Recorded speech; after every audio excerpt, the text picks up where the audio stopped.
ಮಹಾಭಾರತ ಯುದ್ಧದ ಆರಂಭದಲ್ಲಿ ಶ್ರೀಕೃಷ್ಣನು ಕೌರವರು ಮತ್ತು ಪಾಂಡವರಲ್ಲಿ ಯಾವುದೇ ಭೇದ ಮಾಡದೆ ಎಲ್ಲರನ್ನೂ ಸಮಾನವಾಗಿ ಕಾಣುತ್ತಿದ್ದನು.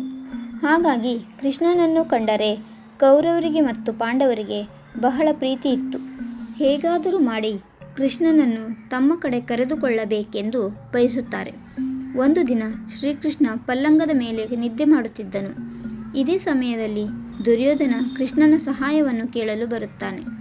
ಶ್ರೀಕೃಷ್ಣ ಎಚ್ಚರಗೊಳ್ಳುವವರೆಗೂ ಅವನ ತಲೆಯ ಬಳಿ ಕುಳಿತು ಕಾಯುತ್ತಿದ್ದನು. ಅಷ್ಟರಲ್ಲಿ ಧರ್ಮರಾಯನೂ ಕೂಡ ಕೃಷ್ಣನ ಸಹಾಯವನ್ನು ಕೇಳಲು ಅಲ್ಲಿಗೆ ಬರುತ್ತಾನೆ. ಅವನು ಕೃಷ್ಣನ ಕಾಲಿನ ಹತ್ತಿರ ಕುಳಿತು ಕೃಷ್ಣ ಎಚ್ಚರವಾಗುವುದನ್ನೇ ನಿರೀಕ್ಷಿಸತೊಡಗಿದನು.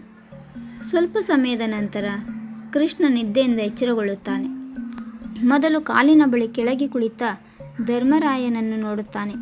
ಇಬ್ಬರ ಕುಶಲ ಸಮಾಚಾರವನ್ನು ಮೊದಲು ವಿಚಾರಿಸಿ ಬಂದ ಕಾರಣವನ್ನು ಕೇಳಿದನು.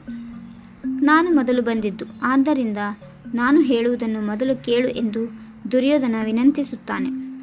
ಅದಕ್ಕೆ ಕೃಷ್ಣನು, ನಾನು ನಿದ್ದೆಯಿಂದ ಎಚ್ಚರವಾದಾಗ ಧರ್ಮರಾಯನನ್ನು ಮೊದಲು ನೋಡಿದೆ, ಆದ್ದರಿಂದ ಅವನ ಬೇಡಿಕೆಯನ್ನು ಮೊದಲು ಕೇಳುವುದು ಧರ್ಮ ಎಂದು ಹೇಳಿದನು. ಇಬ್ಬರೂ ಬಂದ ಕಾರಣವನ್ನು ವಿವರಿಸಿದರು. ಮಹಾಭಾರತ ಯುದ್ಧದ ಸಮಯದಲ್ಲಿ ತಮಗೆ ಸಹಾಯ ಮಾಡುವುದು ನನ್ನ ಕರ್ತವ್ಯ. ಇಬ್ಬರಿಗೂ ಬೇಸರವಾಗದಂತೆ ನನ್ನ ಇಡೀ ಶಕ್ತಿಯನ್ನು 2 ಭಾಗವಾಗಿ ವಿಂಗಡಿಸುತ್ತೇನೆ. ನಿಮಗೆ ಸರಿ ಕಂಡದ್ದನ್ನು ಆಯ್ಕೆ ಮಾಡಿಕೊಳ್ಳಬಹುದು ಎಂದು ಕೃಷ್ಣನು ತಿಳಿಸಿದನು.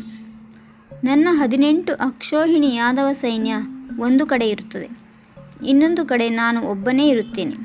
ಆದರೆ ನಾನು ಅಸ್ತ್ರಶಸ್ತ್ರ ಹಿಡಿದು ಯುದ್ಧ ಮಾಡುವುದಿಲ್ಲ ಎಂದನು. ಆಗ ದುರ್ಯೋಧನ ಒಂದು ಕ್ಷಣ ಯೋಚಿಸಿದ. 18 ಅಕ್ಷೋಹಿಣಿ ಬೃಹತ್ ಸೈನ್ಯ ಆಯ್ಕೆ ಮಾಡಿಕೊಳ್ಳುವುದು ಬುದ್ಧಿವಂತಿಕೆ.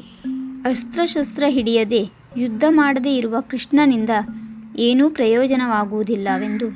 ಮಧುಸೂದನ, ನಿನ್ನ 18 ಅಕ್ಷೋಹಿಣಿ ಸೈನ್ಯ ನನಗಿರಲಿ.